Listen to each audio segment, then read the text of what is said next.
오늘 이제 제가 할 부분은 이제 가나안 민족의 특성이어서요. 지난주에 이어서 이제 블레셋에 대해서 지난주에 얘기를 안 해서요. 이제 블레셋 민족에 대해서 이야기를 하고, 다음에 그 이스라엘 민족이 어떤 민족인지 그 특성에 대해서 이야기를 해보고요. 그다음에 이제 가나안의 종교에 대해서 같이 얘기를 해보는 그런 방식으로 진행을 하려고 합니다. 먼저 이제 지난주에 그 복습을 먼저 이제 간단히 해보면요. 지난주에 이제 가나안이라고 하는 그 지역에 원래 살고 있던 사람들이 그러니까 BC 4000년, 3000년 이때 이제 어디서 왔냐 이 내용에 대해서 소개를 하면서 첫 번째 살펴본 거는요. 아르메니아 인종이라고 해서 터키, 그러니까 북쪽에서 내려온 그 이제 그 인종이 있다라고 했고 그 인종들이 이제 히위족 속, 그러니까 호리 사람들, 브리스족 속이 여기에 해당된다고 이야기를 했었고요. 두 번째는 셈족.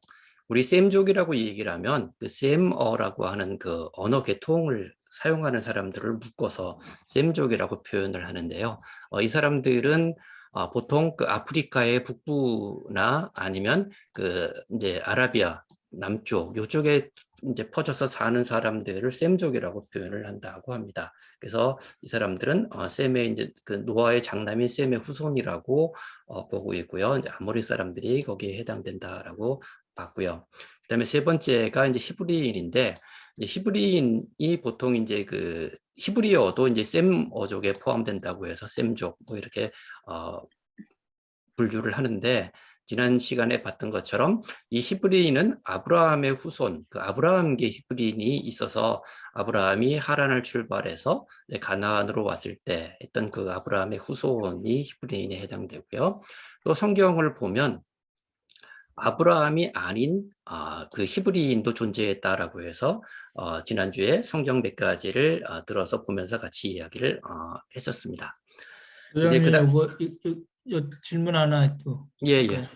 그 빌립보서에 보면 바울이 자기를 히브리인 중에 히브리인이라고 예. 하는 말이 나오잖아요. 예. 이거 얘기한 건가요? 그런 걸 저한테 물어보시면 어떡합니까? 모르죠.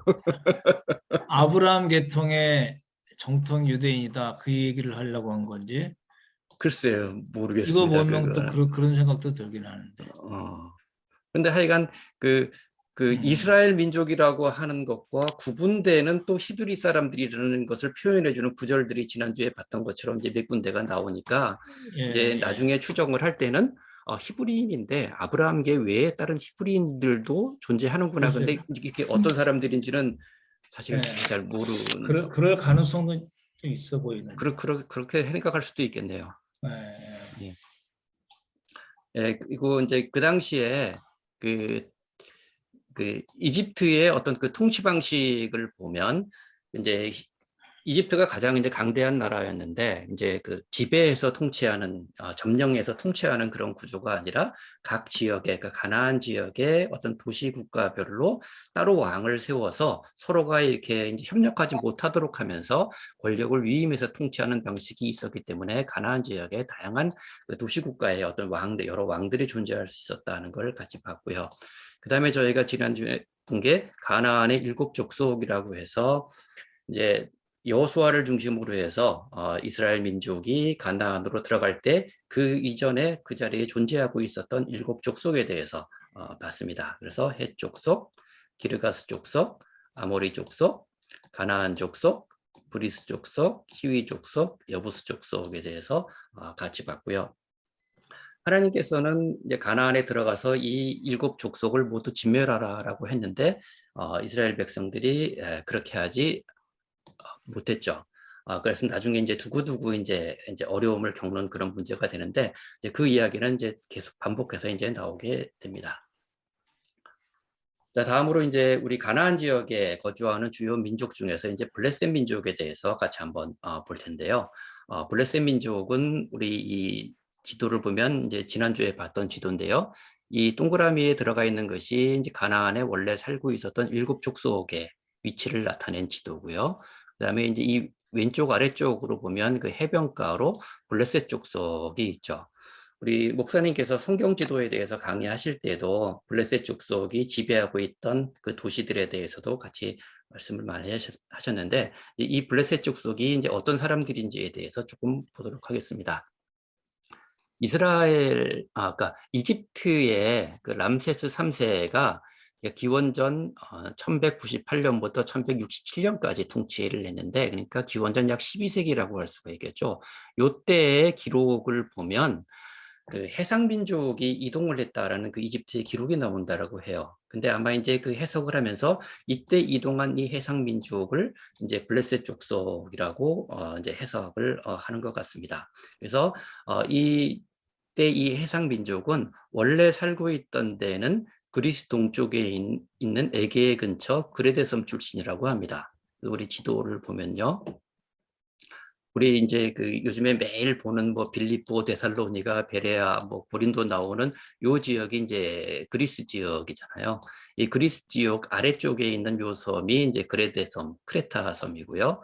요 바다가 에게해인데, 그러니까 결국 그 기원전 12세기경에 이쪽에 살고 있던 해양 민족이 이제 이렇게 이집트 쪽으로 이렇게 이동해 오고 이쪽으로도 이동하고 네, 이쪽으로 이동을 하는데 이 사람들이 보통 이제 해적이라고 표현을 합니다.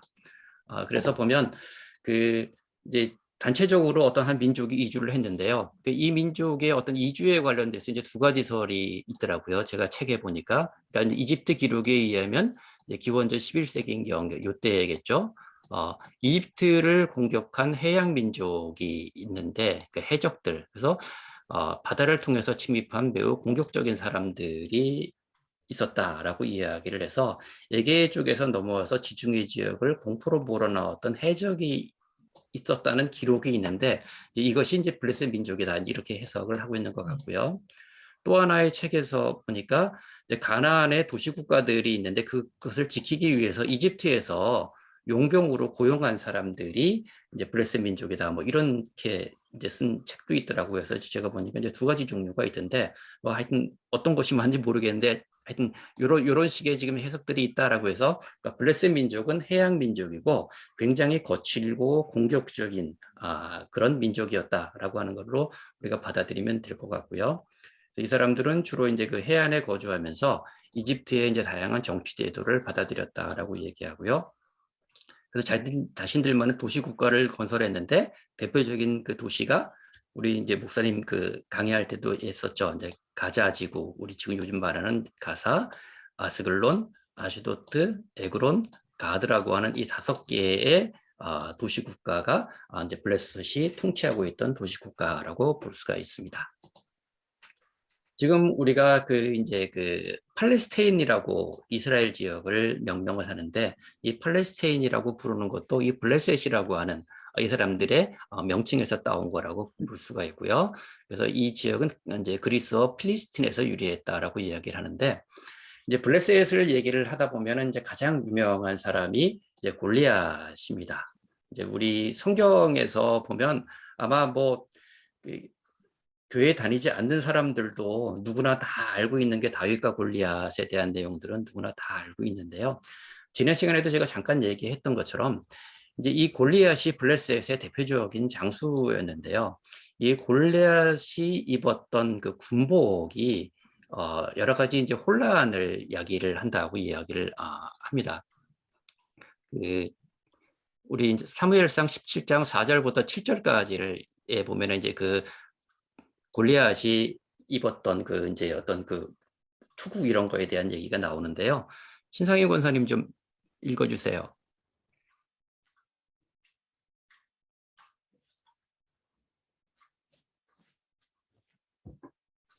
마이크 켜시고 읽으시네. 네. 가장 유명한 사람은 골리앗, 골리앗의 군복이 역사적 혼란 이야기. 블레셋 사람들의 진영에서 싸움을 도두는 자가 왔는데 그의 이름은 골리앗이요 가드 사람이라. 그의 키는 6규빗 1뼘이요 머리에는 투구를 썼고 몸에는 비늘 갑옷을 입었으니 그 갑옷의 무게가 놋 5천 세겔이며 그의 다리에는 놋 각 반을 쳤고 어깨 사이에는 놋 단창을 메었으니 그 창 자루는 배틀 채 같고 창날은 철 600세겔이며 방패든 자가 앞서 행하더라. 예. 여기 묘사된 예, 됐습니다. 예. 네.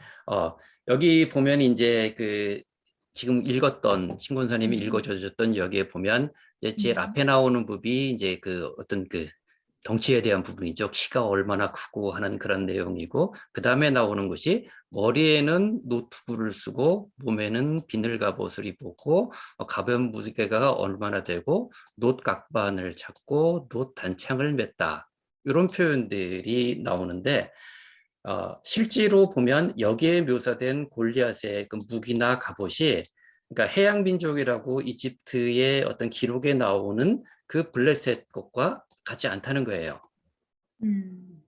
그러니까 그 람세스 3세 때 이제 그 이집트를 침공했다가 패한 그 해양 민족, 지금 우리는 그것을 이제 블레셋 족속이라고 간주를 했는데, 이 사람들에 대한 기록에 보면요, 이 사람들은 긴 창이나 칼, 둥근 방패는 가지고 있었지만 우리 성경에 묘사된 것처럼 투구나 비늘갑옷, 눕각반 같은 그런 무기에 대한 기록들은 나타나지 않았다라고 이야기를 해서, 지금 이제 우리가 보는 게 성경에서 우리가 보여지는 그런 기록하고 그 다음에 이집트에서 존재했던 그 기록 사이에 이제 일치하지 않는 그런 측면이 존재한다라고 하는 그런 부분들이 있거든요.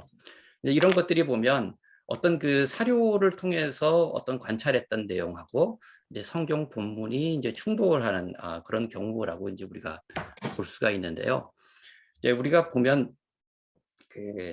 저도 보면 교회에서 오랫동안 이제 그 뭐 성경을 공부하고 설교를 듣고 이렇게 공부를 하고 하다 보니까 이 성경이 뭔지 뭔가 약간 틀린 것도 존재할 수 있어라고 하는 그런 얘기를 들으면 굉장히 당혹스러웠던 그런 경험들이 있는 것 같고요.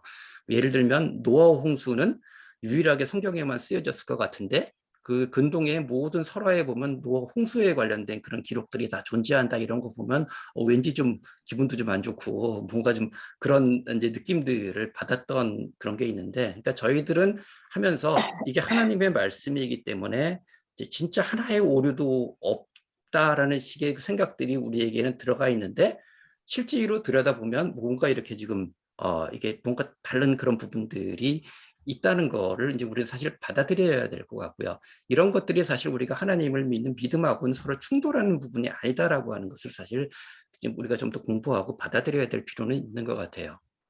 그래서 성경 구절에서 묘사되고 있는 이제 골리앗의 갑옷과 무기가 사실 그러면 좀 더 과장된 문학적 표현인가? 이런 부분도 있을 수가 있거든요. 우리가 그 성경은 원본이 존재하지 않잖아요.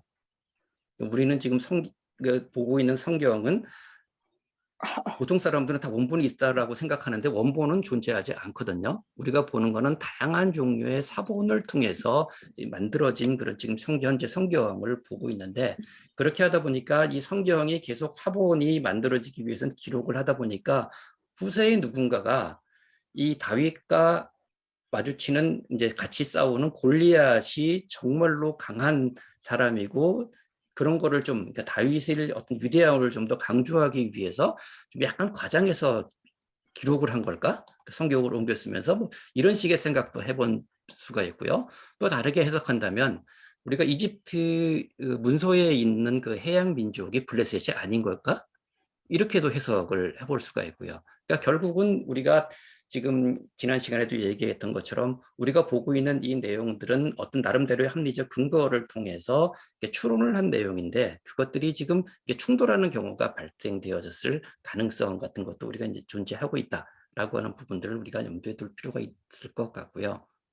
그래서 아마도 이제 이 내용에 대해서는 성경의 전승이 이제 골리앗이 주는 위협감을 강조하기 위해서 여러 지역에서 발견되는 무기와 갑옷 종류를 섞어서 표현한 게 아닐까, 뭐 이런 식으로 이제 신학자들은 해석을 한다라고 기록을 하고 있습니다. 그래서 지금 이제 우리 블레셋에 대해서는 이런 부분에 대해서 지금 연결해서 이제 성경에 대한 그런 부분에 대해서까지 조금 더 이제 같이 한번 생각을 해봤고요.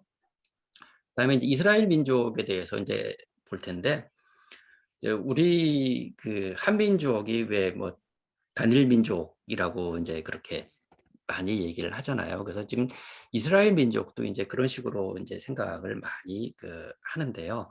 이스라엘 민족이 이제 어떤 특성을 가지고 있는지를 우리 같이 이제 한번 보려고 하는데요.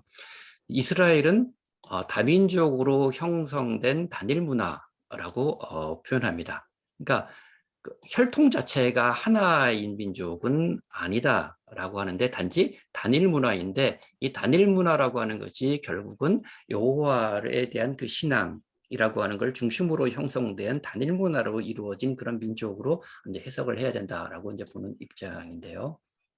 이제 그 근거들을 쭉 소개를 하면요. 지난 시간에도 잠깐 얘기했던 것처럼 출애굽기에 보면 이집트에서 탈출한 노예를 인종적 배경이 다른 수많은 잡족이라고 표현하는 장면이 성경에 나옵니다. 출애굽기 이제 12장 38절을 보면요. 수많은 잡족과 양과 소와 심이 많은 가축이 그들과 함께 하였으며 라고 하는 표현이 나오는데 그 요셉이 이제 애굽 총리를 하면서 이제 기근이 들죠. 그러니까 이제 기근에 의해 가지고 이제 그 야곱의 그 가족들이죠. 후손들이 전부 이제 이집트로 이주를 하게 됩니다. 그러면서 이제 고센 땅에 가서 이제 살다가 이제 요셉이 죽은 이후에 400년 동안 이제 종살이를 하잖아요. 그때 그 고센 땅에서 이스라엘 민족들만 살았을까? 이런 생각을 하게 만들어주는 이 구절인 거거든요. 그러니까 결국 하나님께서 모세를 세우셔서 애굽에서 이스라엘 민족을 이제 나오게 하실 때 10번의 그 재앙이 있잖아요. 10번의 재앙 중에서 마지막 10번째 장자들을 모두 이제 죽게 만드는 재앙이 딱 벌어지고 나니까 그러니까 이스라엘 백성들이 니네 빨리 나가 그러잖아요. 그러면서 이것저것 막 줘가지고 이제 빨리빨리 나가라고 해서 이스라엘 민족들이 나오게 되는데 그때 장면이 지금 이거거든요. 그러니까 그 주변에서 주는 것들을 다 받아서 나오는데 양과 소와 가축들이 굉장히 많아서 이걸 다 받아서 나오는데 이스라엘 민족만 나오는 게 아니라 수많은 잡족이 같이 나왔다는 거예요. 이것은 그 당시에 그 지역에 고센 지역에 이스라엘 백성만 산 게 아니라 여러 민족들이 같이 살고 있었다는 것. 그리고 그 여러 민족들이 하나님께서 내리시는 그 10번의 그 재앙을 보면서 그 같이 따라서 이제 나왔던 그런 모습들을 우리가 볼 수가 있거든요. 그러니까 이것을 보더라도 이스라엘이 그러니까 모르겠어요. 이집 들어갈 때까지는 아브라함의 후손으로 됐을지 모르지만 그 안에 살면서는 이제 우리가 자세하게는 알 수 없지만 여러 민족들이 같이 살았다라고 하는 것을 우리가 알 수가 있을 것 같고요. 그다음에 이제 여호수아서에 보면 여호수아가 모세의 율법에 대한 충성을 촉구하며 백성을 하나로 규합하는 장면에서 본토인뿐만 아니라 이방인까지라고 하는 표현이 나옵니다. 여기 보면은 한번 사모님 한번 읽어주실래요? 여기 여호수아 8장 33절부터 35절이야. 소리 안 들립니다.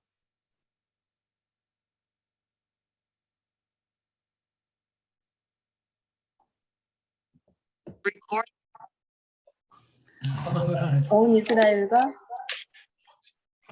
장로들과 관리들과 재판장들과 본토인뿐 아니라 이방인까지 여호와의 언약궤를 맨 레위 사람 제사장들 앞에서 궤의 좌우에 서되 절반은 그리심 산 앞에 절반은 에발 산 앞에 섰으니 이는 전에 여호와의 종 모세가 이스라엘 백성에게 축복하라고 명령한 대로 다음에 계속요. 함이라. 그 후에 여호수아가 율법책에 기록된 모든 것대로 축복과 저주하는 율법의 모든 말씀을 낭독하였으니 모세가 명령한 것은 여호수아가 이스라엘 온 회중과 여자들과 아이와 그들 중에 동행하는 거류민들 앞에서 낭독하지 아니한 말이 하나도 없었더라. 예, 여기에 보면 나오는 게 그 본토인뿐만 아니라 다시 한번 보겠습니다. 예, 여기 본토인뿐만 아니라 이방인까지라고 하는 표현이 나오죠. 지금 이 장면이 뭐냐면 이제 그 여호수아가 가나안을 정복하기 위해서 요단강을 건너갑니다. 요단강을 건너가서 그 여리고성을 무너뜨리고 아이성까지 무너뜨리고 난 다음에 그 에발산과 그리심산 사이에서 쓰게 한 다음에 이제 모세의 율법을 공포를 하면서 너희들이 이제 율법을 따라야 돼라고 말하는 그 장면이거든요. 그러니까 본격적으로 이제 가나안 땅을 정벌하기를 이제 본격적으로 시작하면서 이제 그 했던 그 장면인데, 여기도 보면 본토민뿐만 아니라 이방인까지라고 하는 그런 표현이 나오고요. 그 다음에 그 이스라엘 온 회중과 하고 나서 뒤에 동행하는 거류민들 앞에서, 이런 식의 표현들이 여기 나오니까 거기, 그러니까 가나안에 들어갈 때 있었던 민족이 순전히 이스라엘 민족만 있었던 것이 아니라 여러 가지 다른 민족들도 같이 지금 여기에 있었다라고 하는 그 장면들을 알 수가 있고요. 다음에 이제 이스라엘 민족 중에서 보면 이제 그 여리고성을 칠 때, 처음엔 요단강을 넘어가서 여리고성을 칠 때 여호수아가 정탐꾼을 2명을 보내잖아요. 그래서 여리고성을 정탐을 하게 했을 때 그 여호수아 6장 25절에 의하면 여호수아가 기생 라합과 그의 아버지의 가족과 그에게 속한 모든 것을 살렸으므로 그가 오늘까지 이스라엘 중에 거주하였으니 이는 여호수아가 여리고를 정탐하려고 보낸 사자들을 숨겼음이더라 라고 해서, 정탐꾼 2명이 여리고로 들어갔는데 이제 쫓기니까 라합이 자기 집 옥상에다가 이제 숨겨주죠. 숨겨준 다음에 창틀에 이렇게 해서 도망가게 했기 때문에, 그 도망을 가면서 이제 그 도망간 사람이 지금 여기 이제 마태복음 1장 5절에는 살몬이라는 사람인데요. 밖에다가 이제 빨간 거를 내놓으면 너희 집은 안전할 거다 이렇게 얘기를 하잖아요. 그렇게 해서 그 가족들을 살렸는데, 살린 걸로 끝난 게 아니라 이 살몬, 여기 말하는 살몬이 그 정탐꾼 2명 중에서 한 명이라고 지금 간주가 된다 그래요. 그러니까 정탐꾼 2명 중에서 한 명이 이 라합과 이제 결혼을 합니다. 그래서 결혼을 하고 우리 룻기에 나오는 보아스를 낳고요. 이 보아스가 또 이방 여인인 룻과 또 결혼을 해서 오벳을 낳고, 오벳이 이새를 낳고, 이새가 다윗을 낳게 되죠. 이게 다윗의 후손, 예수님의 그 족보를 쭉 얘기를 하면서 나오는 거거든요. 근데 보면 그 예수님의 어떤 그 다윗의 계보라고 하면 굉장히 이스라엘에서는 굉장히 중요한 그런 왕가의 족보잖아요. 그 왕가의 족보임에도 불구하고 라합도 여리고에 살고 있었던 이방인이죠. 그리고 룻도 이방인이죠. 그러니까 그 족보 가운데도 이스라엘 민족뿐만 아니라 다양한 이방인들이 섞여 있었다는 것을 우리가 알 수가 있고요. 그리고 에어컨은요? 가만히 있어봐. 어느 분 소리가 지금 계속. 네, 수고하셨어요. 네. 태연수 장로님 같아요.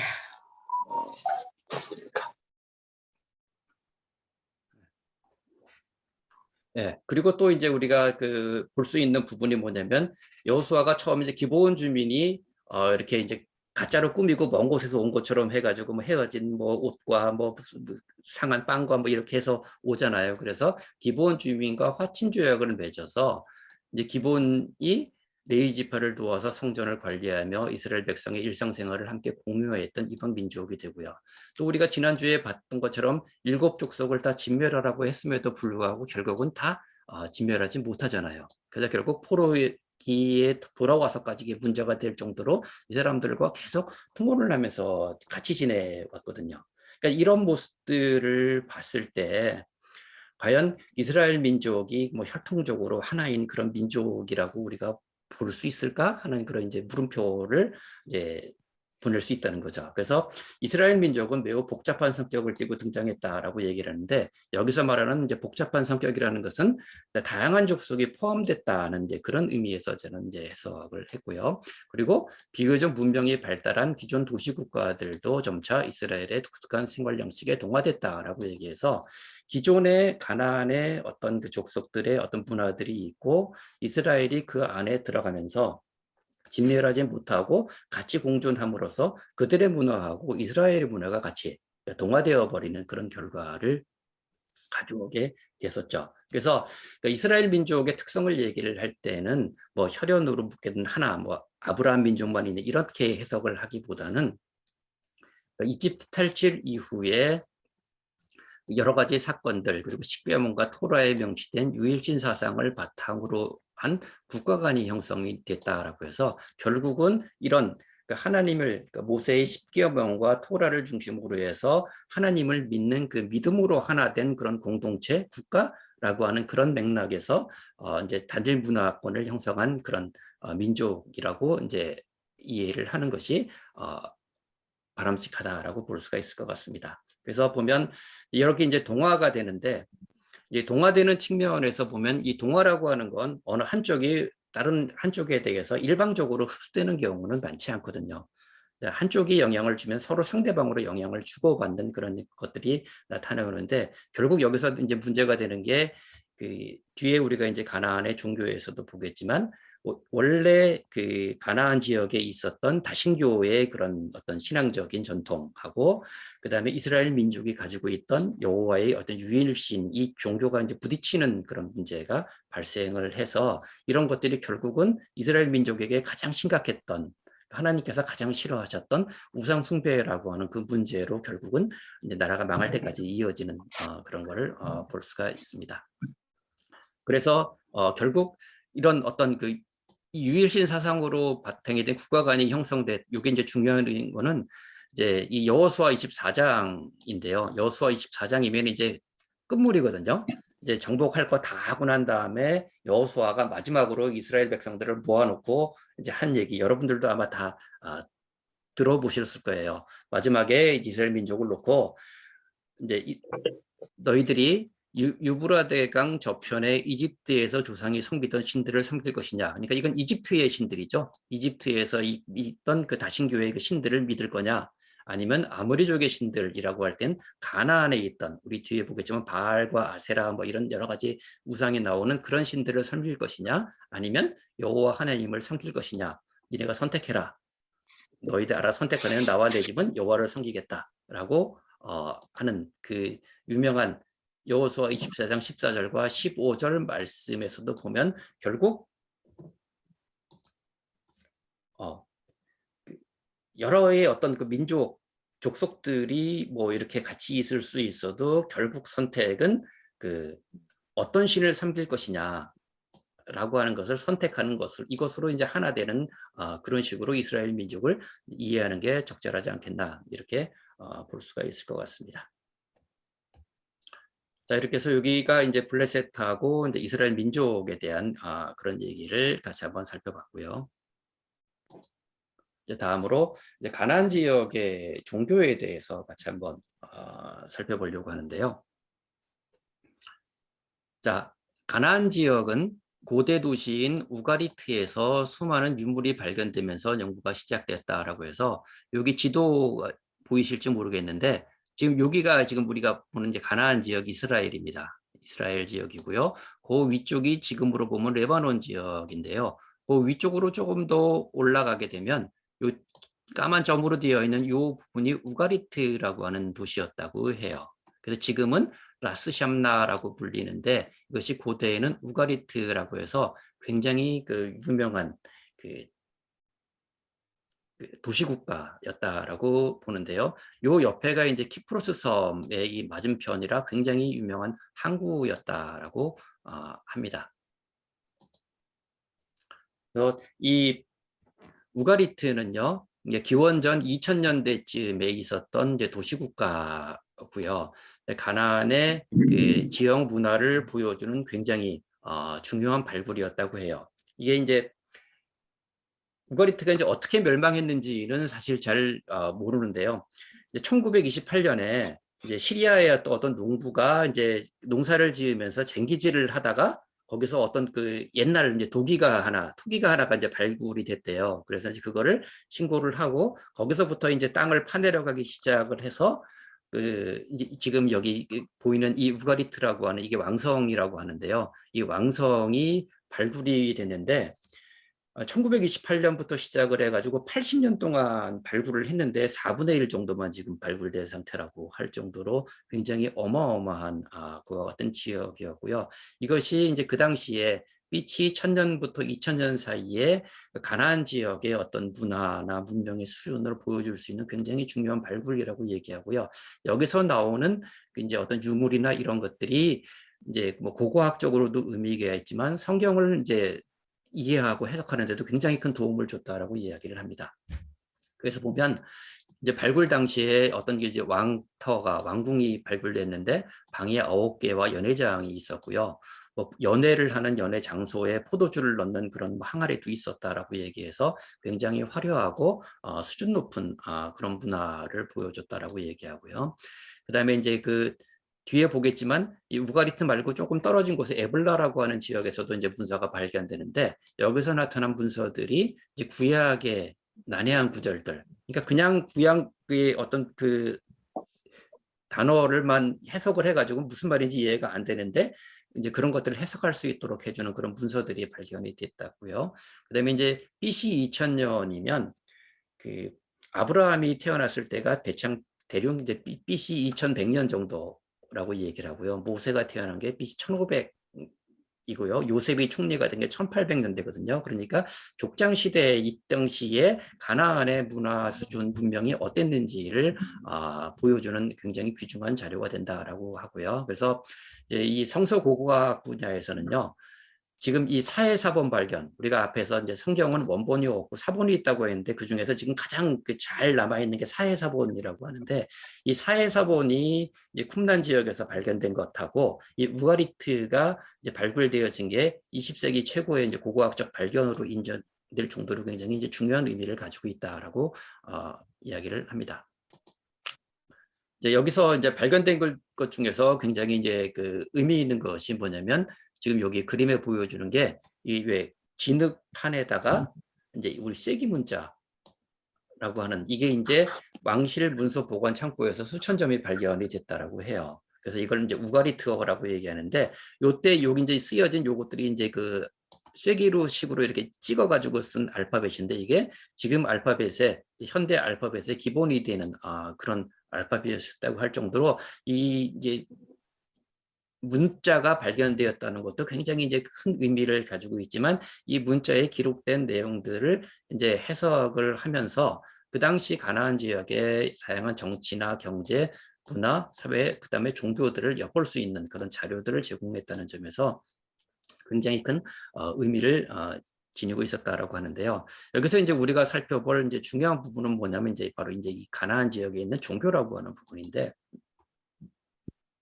우리 성경에 보면 우상 숭배를 이야기를 할 때 가장 많이 등장하는 단어가 이제 이 바알이라고 하는 단어, 이제 바알 신에 대한 내용들이 굉장히 많이 나오는데 이 바알에 대한 내용들이 지금 이 우가리트의 그 어로 기록된 이제 토기에서 많이 발견이 되었다라고 이야기를 합니다. 그래서 이제 그 바알 종교에 대한 그 기록을 제가 보니까 그러니까 그 당시에 가나안의 어떤 대중에게 굉장히 널리 퍼져 있었던 굉장히 파워풀했고요. 그 다음에 또 무서운 그런 종교였다라고 이야기를 합니다.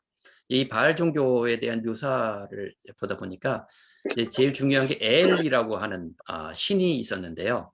이 엘 신이 모든 피조물의 창조자이고요. 자비와 지혜의 신이었다고 이야기를 합니다. 근데 보면 우리 성경에서도 왜 하나님을 여호와를 할 때 엘이라는 표현을 사용을 하는데 이제 그거랑은 어떻게 되는지 잘 모르겠는데 약간 바알 종교에서는 엘이 있고요. 그 다음에 그 엘의 이제 배우자가 아세라트라고 하는 아세라 우리 성경에 나오죠. 아세라 여신이었다고 이야기를 하고요. 그 다음에 이 엘과 아세라가 이제 그 한 등급 낮은 신인 바알과 아낫, 그러니까 바알과 아나트라고 하는 그 신을 이제 아버지처럼 돌봐줬다라고 하는데 이 바알 신이 이제 우레의 신이라고 해서요. 그러니까 폭풍을 불러와서 이제 비를 내리게 해주는 신이었다고 해요. 그래서 바알이 비의 신이라고 표현합니다. 그러니까 농사를 짓는 지역에서 비를 내려준다라고 하는 것은 농사가 잘 되게 하는 거죠. 그래서 이제 풍요의 신으로 이제 숭배가 되고요. 이 바알 신의 아내이자 여동생이 이제 아나트라고 하는 여신이었는데 이 아나트 여신이 사랑과 전쟁의 신이었다라고 합니다. 그래서 엘과 아세라트, 바알과 아나트 이렇게 연결이 되는데요.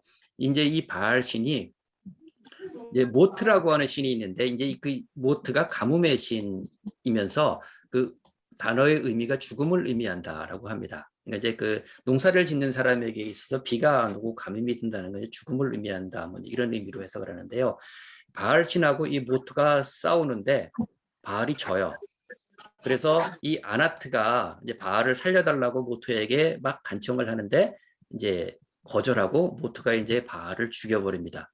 그러니까 이제 이 아나트 신이 이제 화가 나가지고 이 모트 신을 쪼각내서 살해를 한다라고 하는데 거기 이제 그 살해할 때 그 장면이 묘사가 다 돼 있다 그래요. 이제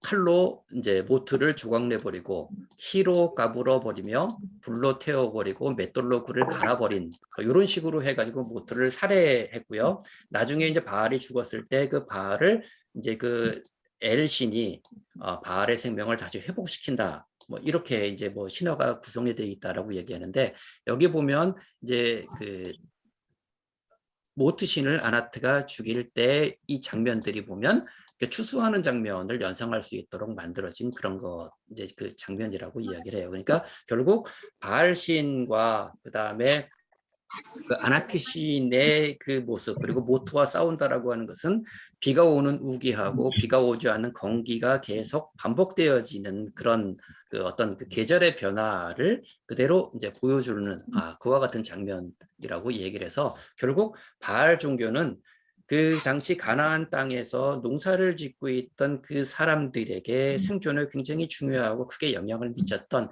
그 비와 관련된 그런 다양한 신들에 대한 설명들이다라고 해서 바알은 결국 그 비의 신인데 사람들의 생명을 위협할 수 있는 그런 비의 신이라고 받아들였다라고 해서 그 가나안의 종교의 지역에서는 이 종교가 굉장히 큰 영향을 미치고 있던 그런 지역이었다라고 볼 수가 있습니다. 자, 그래서 그 하나님께서 이제 가나안에 들어갈 때 이제 7 족속을 다 이제 진멸하라고 이제 표현을 하잖아요. 근데 이제 보통 이제 그 장면을 놓고 볼 때 우리 보면 하나님이 너무 잔인하신 거 아니야? 뭐 이런 식의 이제 얘기를 하는 사람들도 있어요. 아니 뭐 굳이 뭐 하나도 안 남기고 다 죽일 필요가 뭐가 있어? 라고 이제 이런 식으로 해석할 수 있는데 근데 하나님의 입장에서 왜 다 진멸하라고 했을까라고 하는 부분을 우리는 이런 측면에서 지금 접근해 볼 수가 있다는 거죠. 그러니까 결국 그 우리가 다음 주에 이제 유목에 대해서 같이 이제 공부를 할 텐데요. 원래 이스라엘 민족은 유목을 하던 민족이었고요. 가나안에 들어간다는 건 그냥 그 땅을 차지한다는 게 아니라 유목을 하고 목축을 하던 그 민족들이 농사를 짓는 걸로 생활 양식이 완전히 바뀐다는 걸 의미를 하거든요. 그러니까 가나안에 들어가서 이제 그 땅을 차지하게 된다라고 하는 것은 더 이상 목축에 의존하는 것이 아니라 이제 농사를 짓고 살아야 된다라고 하는 것을 의미하기 때문에 결국 그 가나안의 그 농사에 관련된 그 민족들 그뿐만 아니라 그 신 종교들을 완전히 진멸하지 않았을 때 하나님께서 가장 중요하게 여기셨던 그 여호와만 섬기라라고 하는 것 자체가 근본적으로 유혹을 받을 수 있는 그런 상황이다라고 하는 그런 측면들을 사실 우리가 염두에 두고 이제 그거를 받아들일 필요가 있다는 걸 이해할 수가 있습니다. 그래서 그 보면 이스라엘 선지자들이 끊임없이 강조한 것들은 뭐냐면 이스라엘의 정체성을 지키기 위해서 그 대표신은 바알을 공격을 합니다. 그러면서 끊임없이 여호와만을 섬기라고 강조를 하는 그런 장면들이 나오게 됩니다. 지금 요 사진이 바알 신상, 출토된 바알 신상이라고 합니다. 다음으로 그 아까 이제 에블라 문서를 얘기를 했었는데요. 지금 지도를 보면 이제 여기가 우가리트라고 하는 지역이고요. 그 다음에 이제 요 안쪽이 이제 에블라라고 하는 지역인데 보면 그 아브라함이 하란을 떠나서 이제 가나안으로 갈 때 그분 요 에블라를 거쳐갔을 것이다 이런 식으로 추정을 한다 그래요. 근데 이 에블라 역시 우가리트처럼 굉장히 그 당시에 발달했던 그런 그 왕궁도 발달 그 도시 국가라고 얘기를 하거든요. 그러니까 그런 측면에서 이제 그 아브라함이 그냥 그 이제 뒤에도 우리 보겠지만 그냥 황폐한 땅을 그냥 쭉 가면서 가나안을 간 것이 아니라 그 당시에는 굉장히 발달했던 도시 국가들을 다 이렇게 거쳐가면서 가나안을 갔을 거다라는 식으로 우리가 이제 추정을 해볼 수가 있습니다. 자, 에블라는 그 의미가 하얀 바위라는 뜻이고요. 이제 암인데 석회암 지역에 건설된 이제 도시국가이고요. 지금 이게 이제 에블라 왕궁터가 나오고요.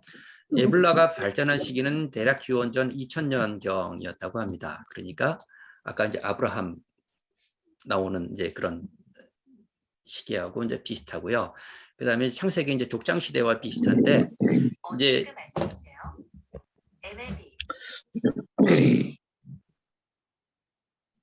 이 에블라에서도 이 왕궁터에서 다양한 이제 그 토판 문서들이 많이 발굴이 됐는데요. 그 토판 문서에 보면요, 이 아브라함이나 이셋, 야곱과 같은 이름들이 굉장히 많이 우리가 성경에 나오는 그런 어떤 족장 시대의 인물들이 이름들이 되게 많이 언급이 된다라고 이야기를 하고요. 그다음에 창세기 우리 14장에 보면 소돔과 고모라를 포함해서 5개 도시가 나오는데 소돔, 고모라, 아드마, 스보임, 베라라고 하는 도시의 이름들이 그 토판 문서에 에블라 문서에 그대로 기록이 되어 있다라고 얘기를 해요.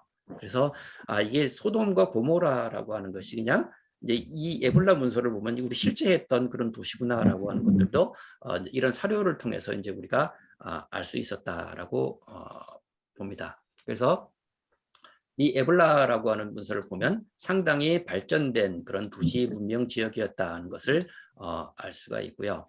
이 에블라 문서를 보면 그 가나안 지역은 그 당시 이미 그 발전한 도시 문화의 중심이 된 그런 사회였다는 거죠.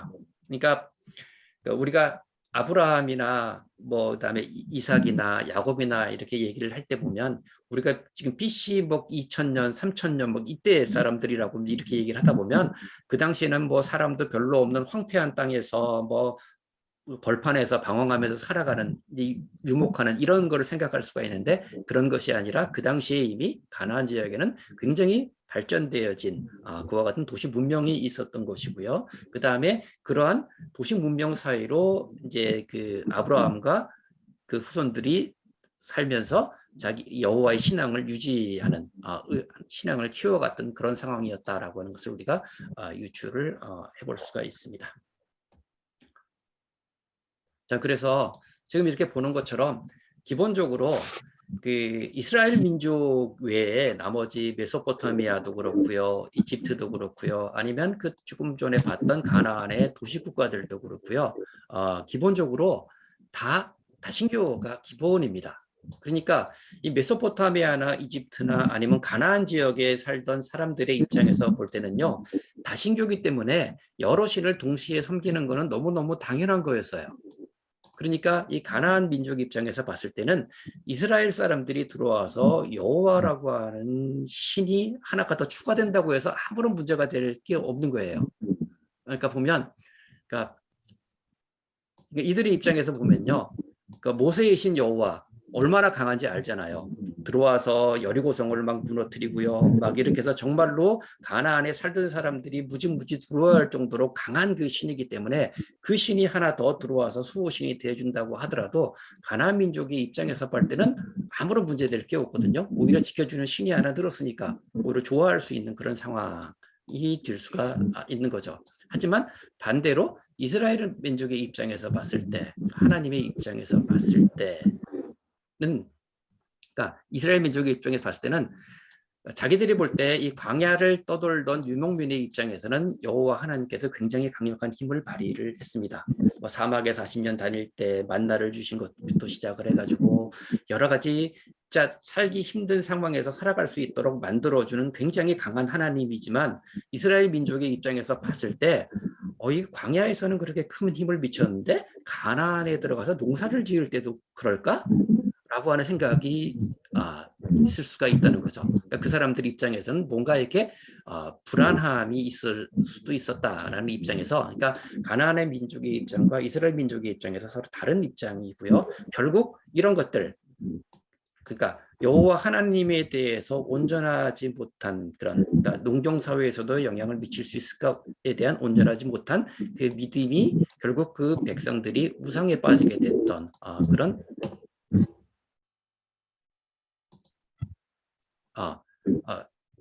이유가 되지 않았을까라고 볼 수가 있다는 거죠. 그래서 이스라엘 민족은 여호와를 전능한 신으로 인정했지만 새로운 정착지에서 안전을 보장받기 위해서 가나안 토독신을 받아들이면서 두 개의 종교 사상을 나란히 붙잡으려 하는 그런 현상이 나타났고요. 이것이 이제 구약 성경에서 계속 나타나는 우상 숭배와 같은 그런 입장으로 받아들여질 수가 있습니다. 그래서 예전에 보면 목사님이 그 야고보서 설교할 때였나요? 두 마음에 대해서 설교를 하셨잖아요.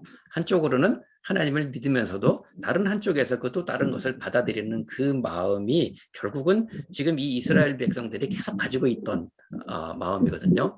제가 어떤 책을 읽다 보니까 이스라엘 민족은 한 번도 여호와 하나님을 버린 적이 없대요. 여호와를 믿는 걸 버린 적이 없었다고 얘기를 합니다.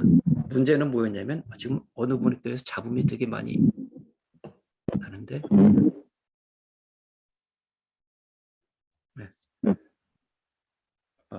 한 번도 여호와 하나님을 믿지 않은 적이 없다고 그래요. 문제는 항상 여호와 하나님과 더불어서 다른 신까지 같이 믿었던 게 문제인 거죠. 그러니까 결국 다른 것을 믿었다라고 하는 것은 뭐예요? 그러니까 하나님께서 요구하시던 유일신 여호와만 섬기라라고 하는 것을 벗어나서 다신교 사상에 들어갔다는 거하고 똑같은 의미가 되는 거기 때문에 어떤 그 여호와 신앙의 가장 기본적인 것의 문제를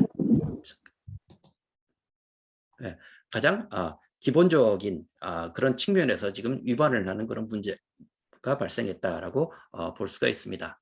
근데 이제 이런 그 것들은요, 되게 이제 그 이스라엘 백성들 사이에서 이제 깊이 들어가 있던 게 뭐냐면 지배층 같은 경우에 보면요, 그 후손들의 이름을 붙이면서요, 가나안의 토속신의 가호를 비는 이름들을 붙여줬다라고 이야기를 합니다.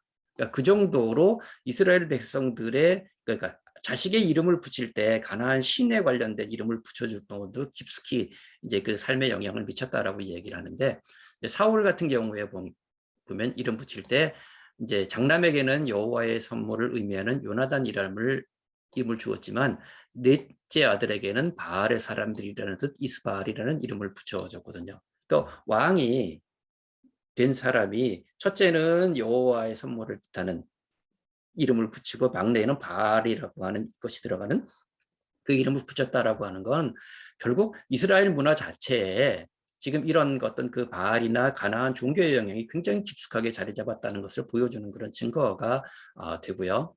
또 보면 이스라엘의 수많은 지역의 도시에 보면 바알과 아나트와 관련된 그런 이름들이 붙어 있고요. 그 다음에 뭐 가나안의 독특한 여러 가지 제의들도 이제 받아들여지는데요. 그 예로 이제 보는 게 보면 그 사울 왕이 이제 쫓기면서 이제 죽은 사무엘의 영혼을 이게 불러오는 장면이 성경에 나오잖아요. 그래서 이제 신내림을 통해서 사무엘을 불러오는데 그 성경에 보면 그 사울 왕이 이제 사무엘의 영을 불러서 막 얘기해서 끝나고 난 다음에 그걸로 인해서 이렇게 뭐 재앙을 겪거나 징계를 받았다는 얘기가 여호와로부터 징계를 받았던 얘기가 안 나와요. 그 말은 뭐냐면 죽은 자에 대한 어떤 그 의식, 그 어떤 그 신내림이나 이와 같은 의식들이 일상적으로 많이 이스라엘 백성들 사이에서 행해졌다는 것을 보여주는 어떤 간접적인 어떤 그런 증거로 이제 보여진다고 이야기를 하고요.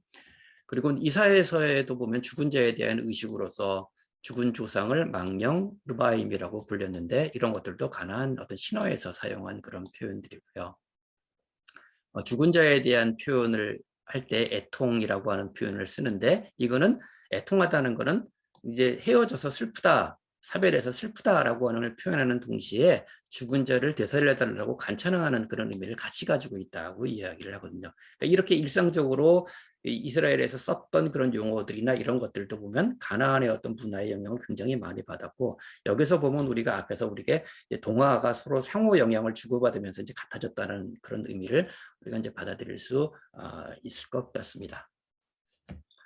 그래서 그 우리가 지금 이제 보는 거는 이제 이스라엘 사람들의 그 삶을 그 당시에 어떤 식의 삶을 살았을까를 문화적인 측면에서 이제 우리가 접근을 하거든요. 그래서 우리가 이제 성경에 대해서 그냥 배울 때는 우상 숭배는 정말 나쁜 거고 뭐 그 사실 보다 보면 저도 성경을 보면서 이제 광야에서 40년 있을 때도 그렇고요. 꽤 거역하면 금방 또 징계를 받잖아요. 그게 너무나도 분명하고 이스라엘의 이런 왕들에서 보면 잘못하면 징계받는 게 분명한데 얘들은 도대체 왜 멍청하게 일했을까? 이런 생각을 참 많이 구약을 읽으면서 한 적이 있거든요. 근데 그걸 우리가 이제 이렇게 문화적인 시각에서 접근을 하다 보면 그 모습을 조금 더 잘 이해할 수 있지 않을까라고 생각을 합니다.